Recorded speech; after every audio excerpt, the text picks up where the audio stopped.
start the reconstruction work, we had to demolish everything first.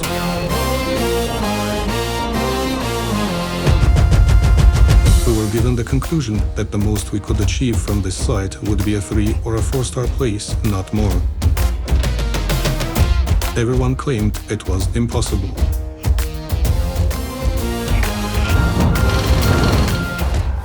No one knew and no one sensed what our city required. If I didn't know every stone here, we would hardly achieve what we have now. My ultimate goal has always been to push Armenia on the world map and show everyone that there's no word like impossible. It's all about ambition.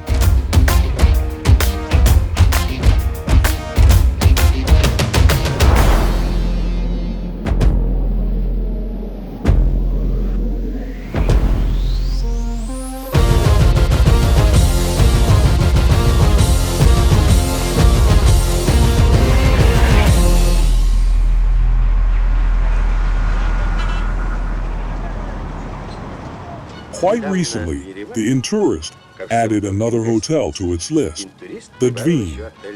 We won't overload you with too much detail, such as the number of floors and rooms, or particular services. All you need to know is that it's a place where guests are always welcome.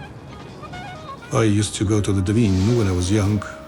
I think everyone who came here felt proud. Fart was one of the best-in-class projects and complexes in the city. That's why everyone felt proud to be here.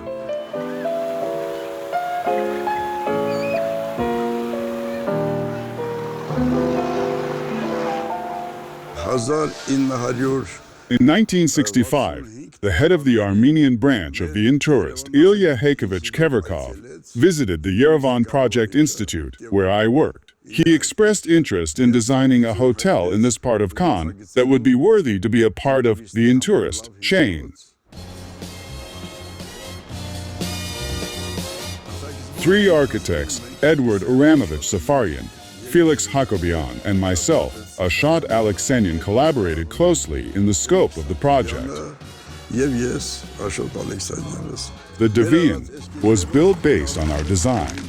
In the 1970s, it was put into operation, and we, the architects, were awarded a state prize as the authors of the project.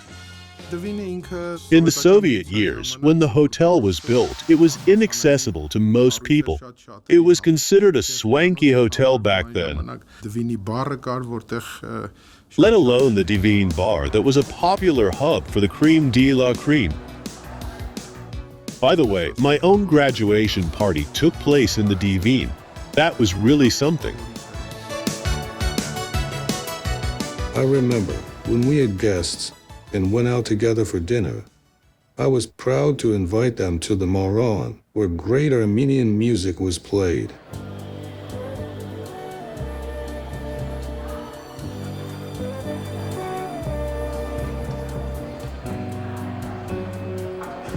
I remember when we had foreign guests, we tried to take them past Dveen to tell them proudly that it was one of our new hotels.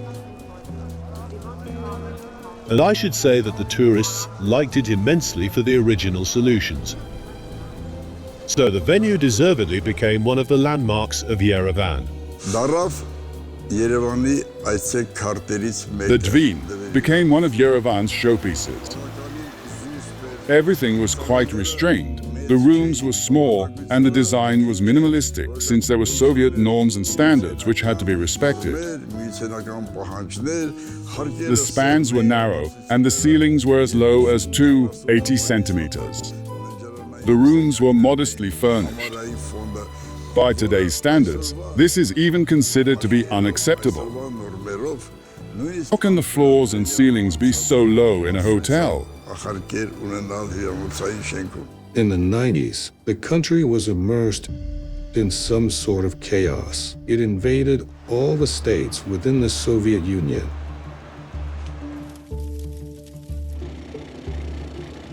The Karabakh conflict was already in its heat, so there was a flow of refugees placed in hotels in Yerevan. During one of our visits to Armenia, accompanied by our respectable Joseph Davidovich Kobzon, we held a charity concert to help the victims of the earthquake. We were in Gyumri, Spitak, and then in Yerevan. Я очень рад, что у меня в Армении много друзей.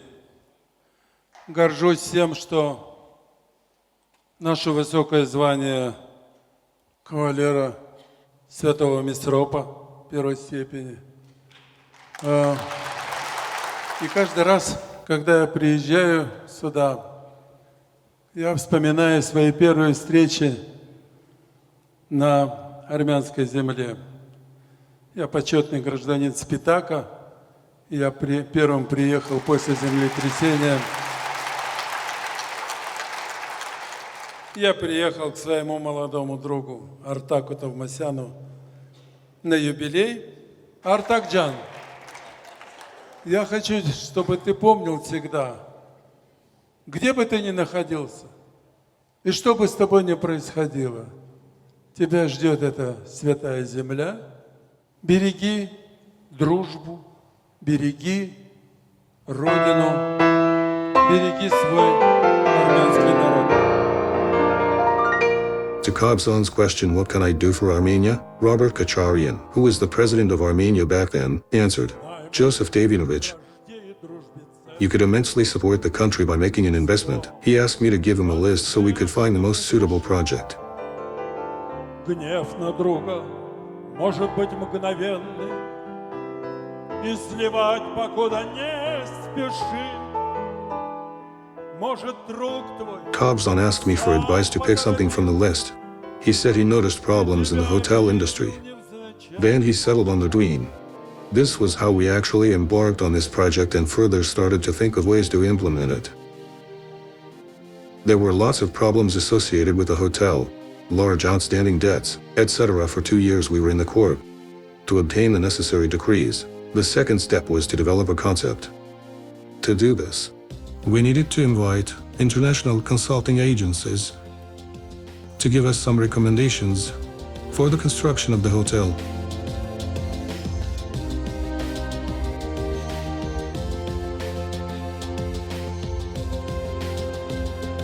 The format, the stars we would be aiming at, etc. We had 3 different advisors who unanimously concluded that we should aim at 3 or a maximum of 4 stars. After a careful investigation, we started inviting various operators, including from the Kempinski and the Hilton Hotel Management, who arrived here, explored the site, and claimed that nothing of what we were thinking of could be built here. There were also groups of architects with experience in the 5-star category who came up with their suggestions after 6 months. But we didn't find them fit either. In other words, no one really understood what would be fit for the city. They didn't understand the tendencies and the challenges of the time. My goal and ambition were to promote Armenia on the world map, to provoke interest in our country as a travel destination. I personally had to do this, after all, including the logistics and architectural arrangements. I invited architects from Russia and from Ukraine, brought together our entire local team, onboarded the initial team, headed by architect Ashot Alexanyan, and started to work. I was setting the requirements for the logistics, the standards, the dimensions, and everything else. And the professionals were transferring my ideas onto paper. I have been an integral part of the Dveen reconstruction project since 2013, from its inception to its successful completion. Despite lacking formal education in the construction industry, I was entrusted with the crucial role of the project supervisor.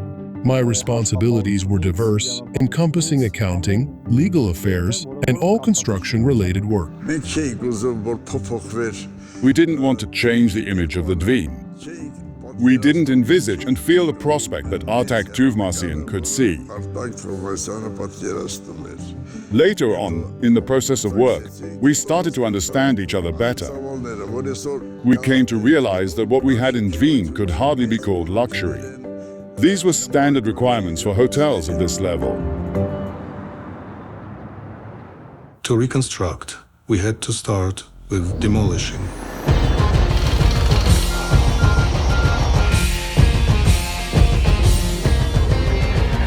I insisted on preserving all the patterns and architectural details.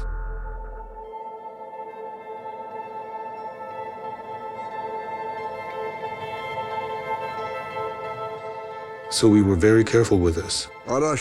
We took apart the mural emblem of the Dvin, created by Ara Shiraz, that graced the facade of the hotel. We preserved every detail of it. We preserved and then reproduced it in the interior and along the sides.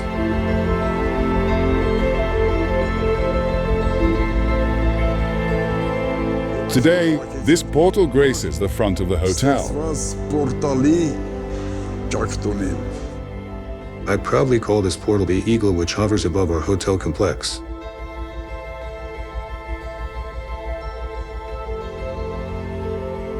I think it looks even better than it used to. We achieved a conceptual entrance worthy of Dvin and a powerful and inspiring complex.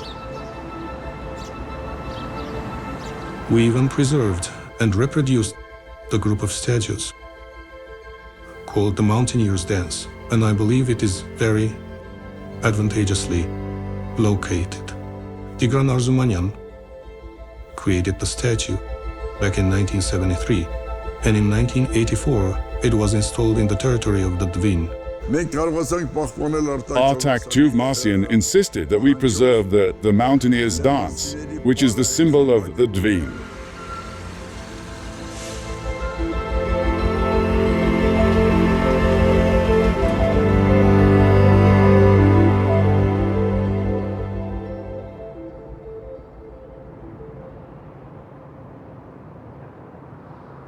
When it comes to the construction of the complex, we should mention the Francophonie Summit held in the Dvin.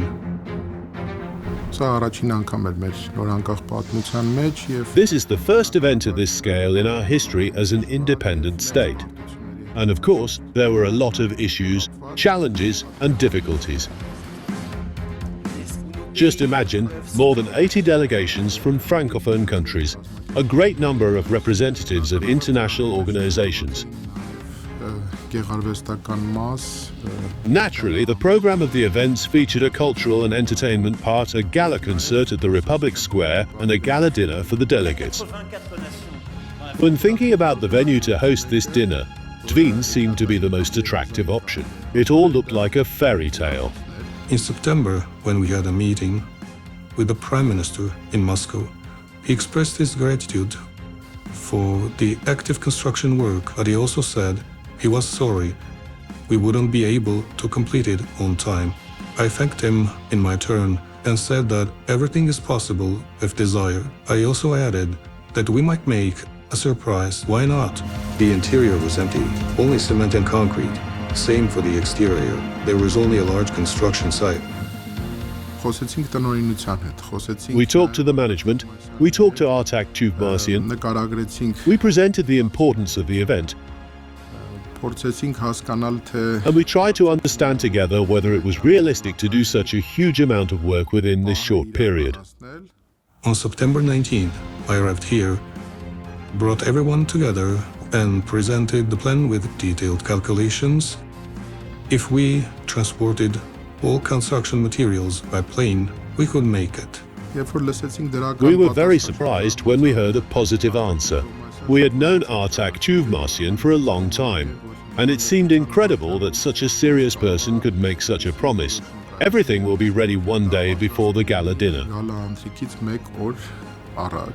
In fact, we had 23 days. The construction workers respected and understood my decision as a decision of a person who keeps his word, but they assured me there was 2 years' work to be done at regular speed, and in case of expedited work, it would take them 6 months. and the workers worked in 3 shifts. The task was set and the goal was to be achieved. Twice and sometimes even 3 times a day, and even at night, we came to the site and watched in awe at what was happening. Would they make it after all? We were getting more and more desperate every next time. I was sure they wouldn't make it. It was simply impossible. Prior to the event, we had to inspect the venue of the event in order to ensure security measures. When we arrived, we found ourselves at a large construction site. There was work going on everywhere, construction waste all around, machinery was in operation, and nothing was ready. Of course, we could not work under those conditions. We went back to the office. We reported to the management that it was impossible to ensure the safety of an event of this level on this site. We thought, okay, let it be. If they do make it, great. We sure did have a plan B, a backup plan. They called me and asked me, what should we do? Should we launch plan B or not? We know you and we understand you. But I told them not to let anybody in on that day before 6 p.m. and that at 6 p.m. everything would be ready.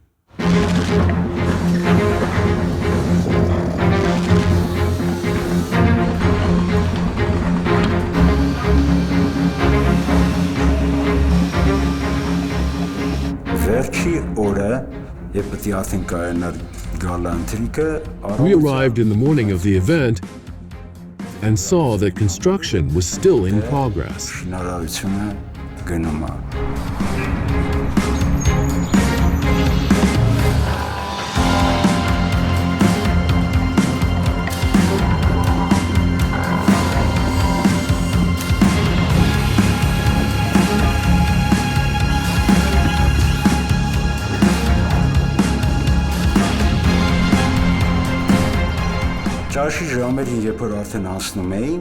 Then we came once again at lunchtime.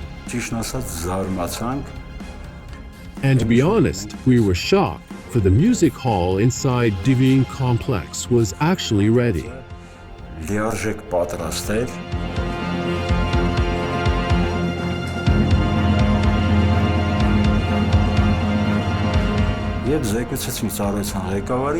We reported to the management that the venue was ready to welcome the guests. That was a surprise for everyone. People from the government, the management, the organizers, and the people who were responsible for the event, for they all thought it was impossible to complete the work by the end of the event. On October 11th, Dvin hosted a gala banquet with the participation of over 700 delegates of the International Francophonie Summit.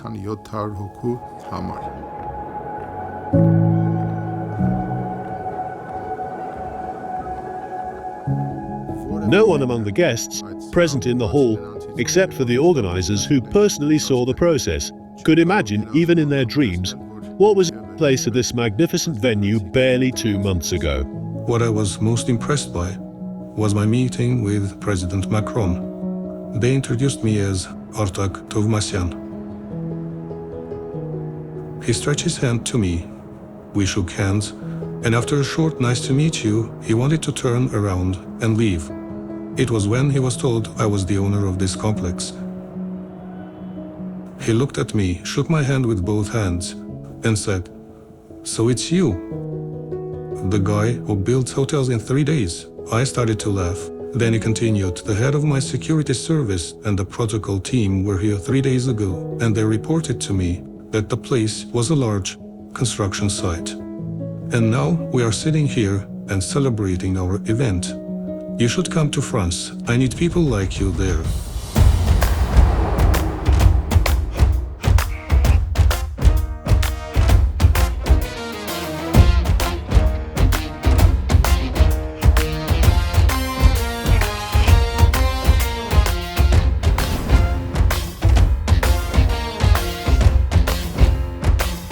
Then, in 2019, for the construction of the hall, among 114 participants globally, we won the second prize. It's actually the only place in the world that offers a 300-degree mapping at the height of 12 meters.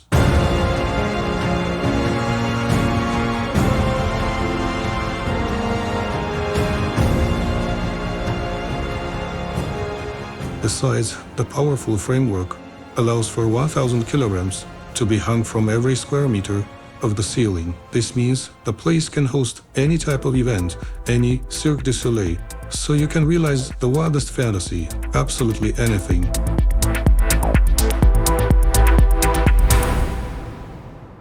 This is the way leading to the main entrance. Here we intend to have a place for buses and cars that will drop the guests at the entrance. To prevent traffic jams, we are building a separate road which the guest can take to exit to Roshan Street.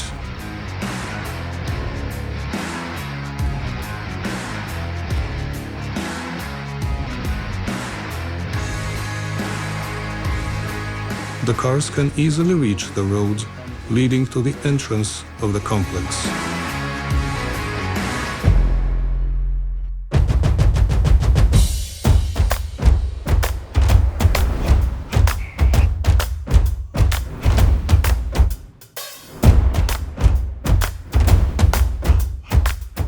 Here we have the engraved images of our queens who have ever reigned in Armenia, so it's a part of our history.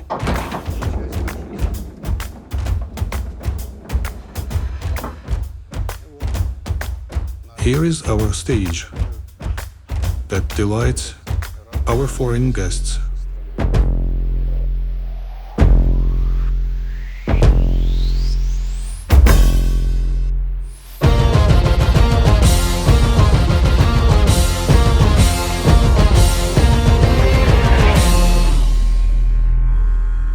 This part is already in full operation, so our guests can enjoy the atmosphere.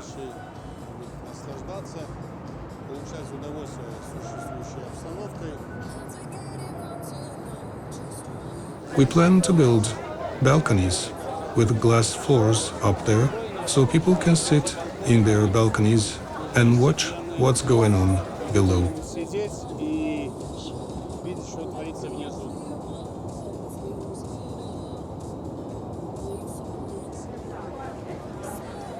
And this is our beach. I have already been complimented on the Armenian Sea.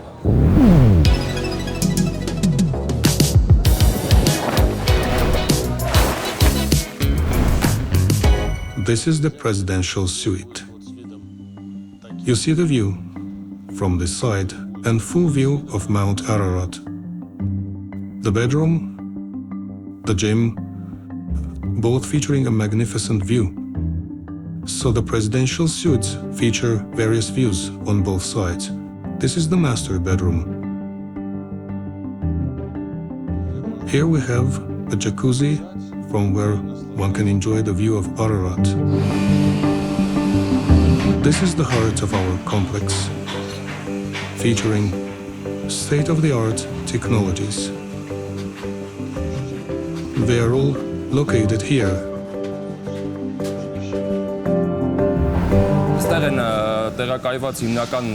There are 10 main heating boilers with a total capacity of 10 MW, which equals the heating capacity of about 400 apartments.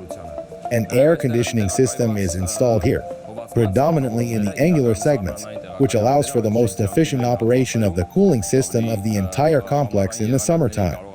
As you can see, the territory of the complex is extremely large, so it requires a powerful boiler house. Therefore, the complex features the biggest boiler house in Yerevan. We use exclusively European equipment and ensure the highest standard of safety. Because we were dealing with existing communications in the interior of the building, we had to look for non-standard solutions that would fit the existing structures. It was impossible to apply the standard rules, namely horizontal communications. We had to make them vertical, after all. Roughly speaking, we rotated the building by 360 degrees, and all the communications were vertical. Of course, on one hand, this created additional challenges, but on the other hand, it allowed us to find solutions for each individual segment. Now, every room and every separate area has its own individual solution. Even in case of a massive emergency, it will never happen that an entire floor remains without heating or air conditioning.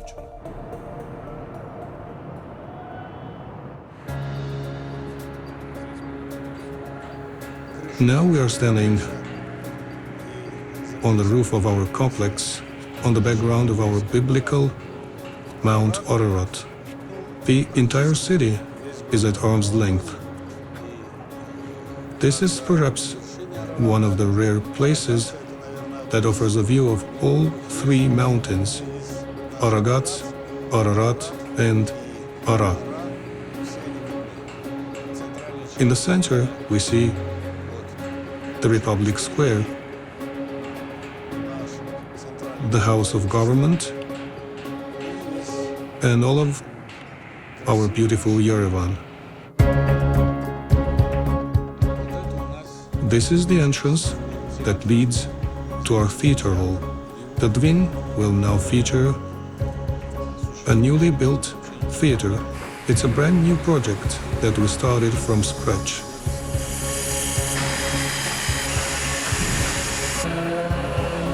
We are going to have the first theater in the world that won't have a stage. The action will be taking place in the air, in a dedicated area. The amphitheater will be built on the site, where people can order beverages and desserts and enjoy the new show. Organized by the co-producers of the Cirque du Soleil. We are also planning to hold other international shows, such as the Water Dance, O2, and other popular shows. We can take a tour inside the building. On the ground floor, we will have boutiques, stores, a lounge area, and a bar where people can relax during the daytime. The evening shows that I mentioned will be held on certain days.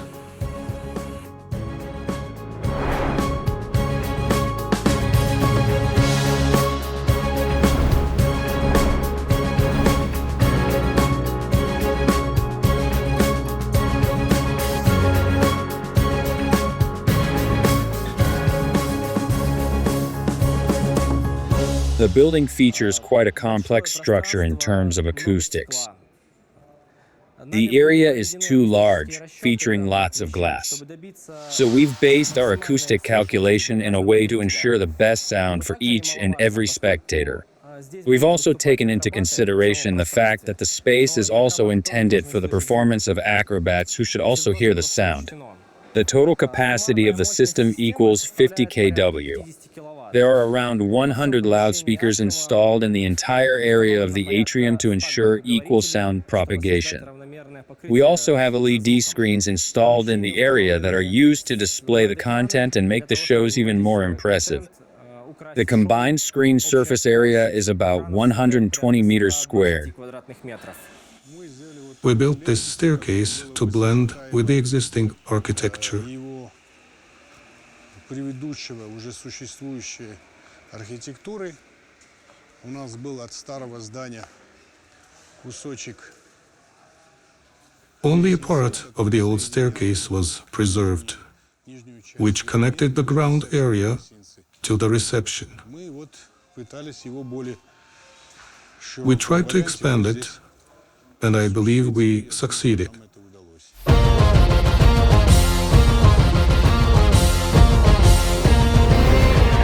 We have developed an interesting concept that would allow us to expose through Armenian cuisine our culture and our traditions. We registered a new brand, which we called Hayrik.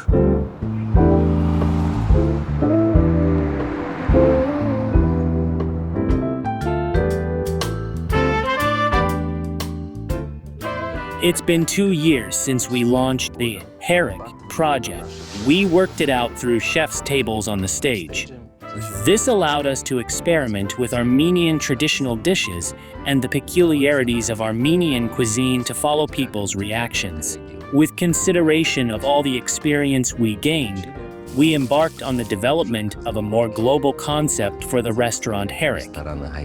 My father was also in the restaurant business. In 1964, he opened his restaurant Ahtamar in Sevan. Later, when I was born, he came to Yerevan and started to work at the restaurant Ararat.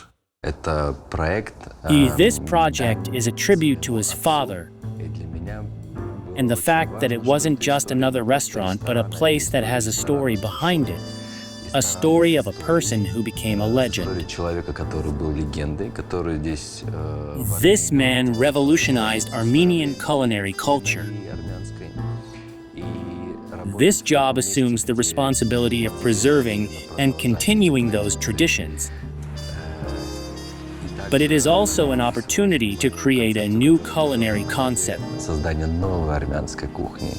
This is perhaps only possible with a solid foundation. Our roots and culture are the foundation that has been passed down to us through breast milk. What should Armenian restaurant be like? It should preserve the traditions. Thus, we decided to preserve and kind of celebrate all our dishes and traditions and pass them down to generations, all like my father wanted to do. To me, Armenian cuisine is what I ate at home, cooked by my mother or grandmothers. That is what I ate as a young boy. These are the products that are familiar and close to our palate, like a Velik wild sorrel, which is hardly common food elsewhere in the world. And then, somehow you reveal them to a traveler from the other end of the world. We also offer training for the visitors. Anyone can take classes to learn to cook some appetizers, salads, and make courses like dolma, sucuk, or even bake lavash. After the training, we issue a certificate.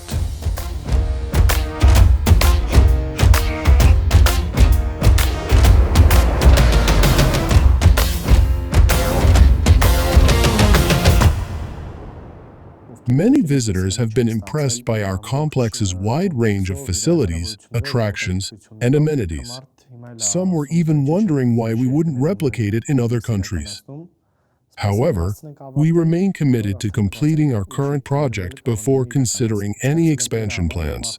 Our complex has been designed as a comprehensive destination that would provide everything visitors to Armenia could need without having to venture elsewhere. Essentially, our complex is like a microcosm of Yerevan. It is a unique property. It's amazing. I wouldn't have thought, especially here in Yerevan, that anyone would have built something like this, because it's a complete entertainment center with some unique parts to it. This whole idea of having a stage in the sky, for example, is incredible, but you have to see it to believe it, that it has an entertainment center that was voted the second best in the world. So the first was in Las Vegas and the second is in Yerevan. But here you are. It's something to be very, very proud of. It's to the highest standard. It's clearly been designed and built by people who know what they're doing. Any business is only about management. So if the management is right, and I'm sure it will be because you have the leadership to make sure it is, then it's absolutely a 5-star quality project.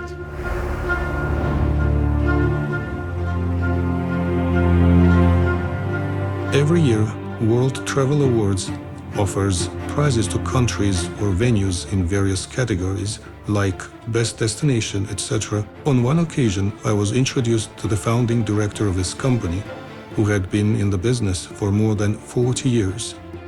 He told me that before his arrival, he was told about a certain hotel. But hey, this is not a hotel, he said. It's something you could see in Las Vegas, in Macau, and nowhere else. Even in Dubai, there's no place that can rightfully enter into competition with this complex.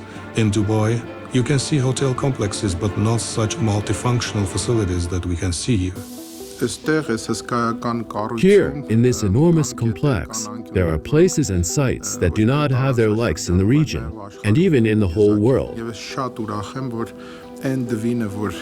And I am very glad that Divin, which was built during the Soviet period and became a model of modernism, has turned into this Divin, a place to be proud of.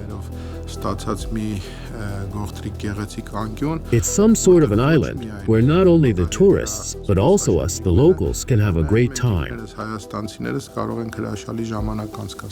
Throughout the Dveen reconstruction project, we have engaged with reputable international experts who have been able to take responsibility for every issue. We did face lots of challenges. Many didn't even believe we could actually accomplish this complex project. However, we were determined to bring our vision to life and made every effort to overcome these obstacles. In my opinion, the luxury and versatility of our structure are on par with the top-notch complexes in Dubai and Las Vegas.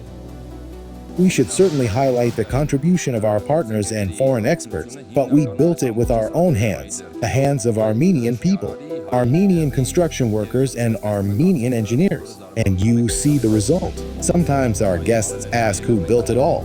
Yes, Armenians did it. We can do it. If I didn't know each and every stone here, I would never build the place we see today.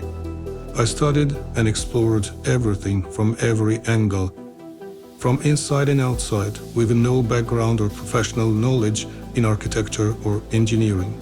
Because of this, I often have to study every square meter of the area and put it to the best use.